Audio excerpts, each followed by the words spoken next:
ఎండల మల్లికార్జున రాయవలస అండి, శ్రీకాకుళం డిస్ట్రిక్ట్లో ఉంది. ఇది చాలా ప్రత్యేకతలు ఉన్నాయండి ఈ టెంపుల్కి. ఈ టెంపుల్లోకి వెళ్దానండి. వెళ్ళే ముందు కోనేరులో కాళ్ళు కడుక్కొని వెళ్దాం.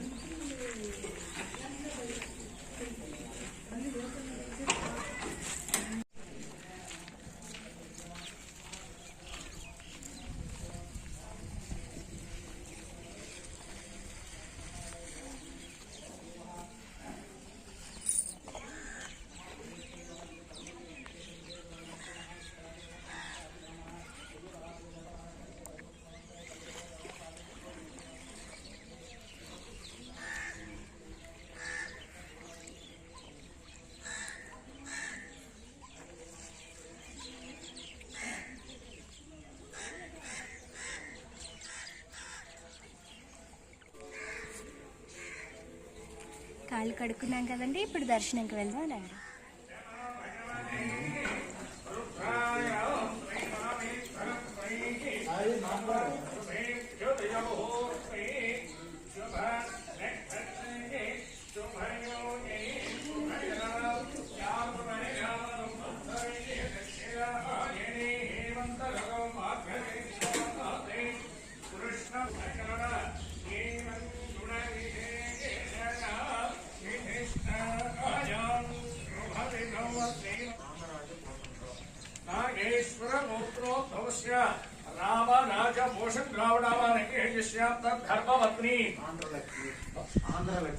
आंध्रलक्ष्मी रामादकेजस्य मोनिका देवी रामादकेजस्य वेंकट साई संतोष नामादकेजस्य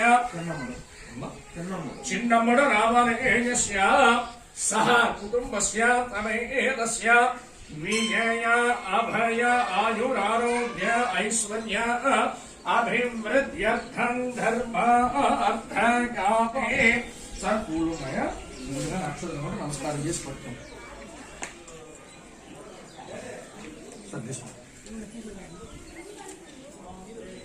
संघरे दधिग्रावण्डो अजारेशं कृष्णोरस्तस्य माजिनः दुरविधं. ఎండల మల్లికార్జున స్వామి ఆలయంలో ఉన్నామండి. ఆ ఆలయం తాలూకా స్థల పురాణం అన్ని స్వామి గారు చెప్తారు. శ్రీకాకుళం జిల్లా టెక్కలి మండలం రావివలస గ్రామంలో వేయించేసి ఉన్నటువంటి శ్రీ ఎండల మల్లికార్జున స్వామి వారి దేవాలయం. ఇది త్రేతాయుగంలో వెలిసినటువంటి స్వయంభూలింగం. త్రేతాయుగములో ఈ ప్రాంతానికి అంతటికి కూడా సుమంచ పర్వతమని పేరు. శ్రీరాముడు రావణను సంహరించిన తరువాత తన పరివారంతో కలిసి అయోధ్య వస్తున్నాడు. మార్గమధ్యంలో ఈ స్థలానికి వచ్చేటప్పటికి శ్రీరాముడి యొక్క ఆస్థాన వైద్యుడు సుషేనుడు ఇక్కడ ఉండే ఈ స్థల మహత్యాన్ని పవిత్రతని గుర్తించి తన తపశ్శక్తితో దేహాన్ని విడిచిపెట్టాడు. అప్పుడు హనుమంతుడు ఏం చేశాడంటే, అందరూ కూడా విజయోత్సాహంతో ఆనందంగా ఉన్నారు. ఈ సమయంలో ఈ విచార వార్త ఎవరికి కూడా చెప్పకూడదని ఎవరికీ తెలియచేయకుండా సుషేను యొక్క కళేబరాన్ని ఈ స్థలంలో సమాధి చేసి అయోధ్య వెళ్ళిపోయాడు. అక్కడ సీతారాములు అందరికీ కూడా బహుమతునాలు చేస్తున్నాడు. సుషేనుడు కనిపించలేదు.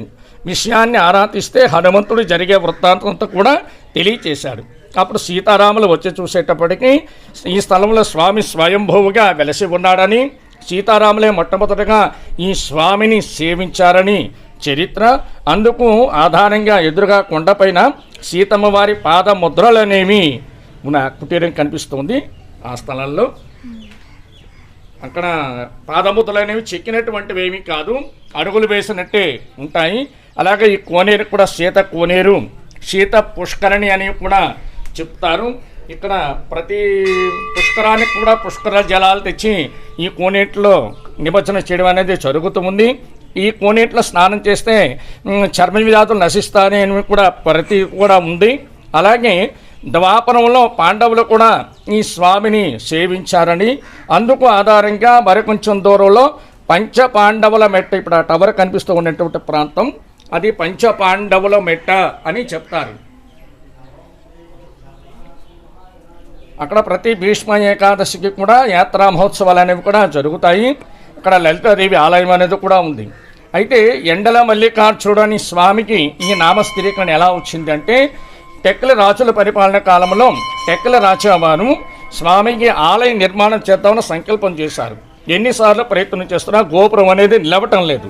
అప్పుడు రాజావారు తపన చెంది సత్సంకల్పంతో భగవత్ సేవ చేయాలంటే ఎందుకు ఇలా జరుగుతుంది అని తపన చెందాడు. అప్పుడు స్వామివారు కలలోకి వెళ్ళి భగవంతుని యొక్క యథార్థ తత్వం నిరాకారం నిర్వికారం అది తెలియచేయాలంటే ఎటువంటి హంగులు ఆర్భాటాలు ఏమి కూడా ఉండకూడదు.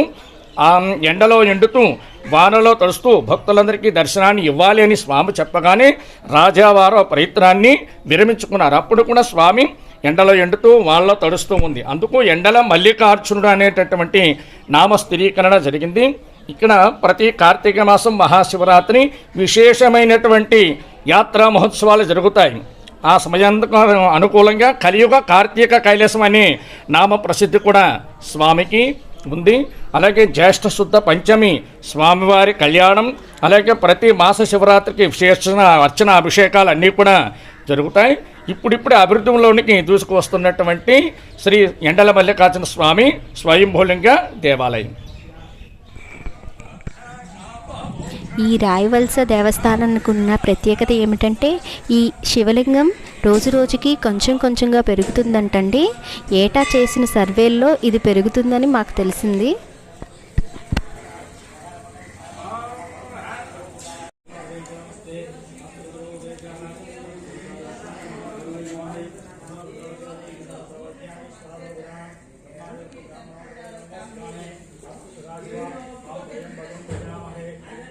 ఎదురుగా ఈ చిన్న కొండ ఉందండి. ఈ కొండపైన ఆలయం సీతమ్మ వారి పాదాలు కుటీరం ఉందంట. రండి దర్శించుకుందాం.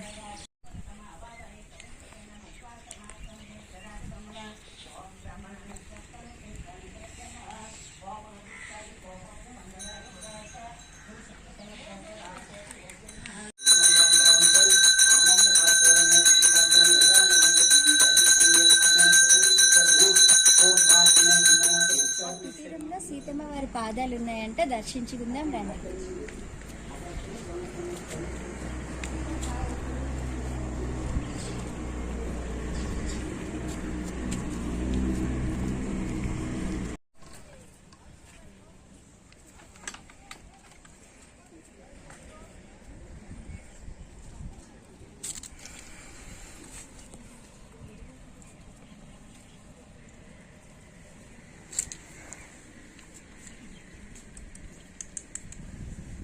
మీకు ఈ వీడియో నచ్చితే లైక్ చేయండి, షేర్ చేయండి, సబ్స్క్రైబ్ చేయండి.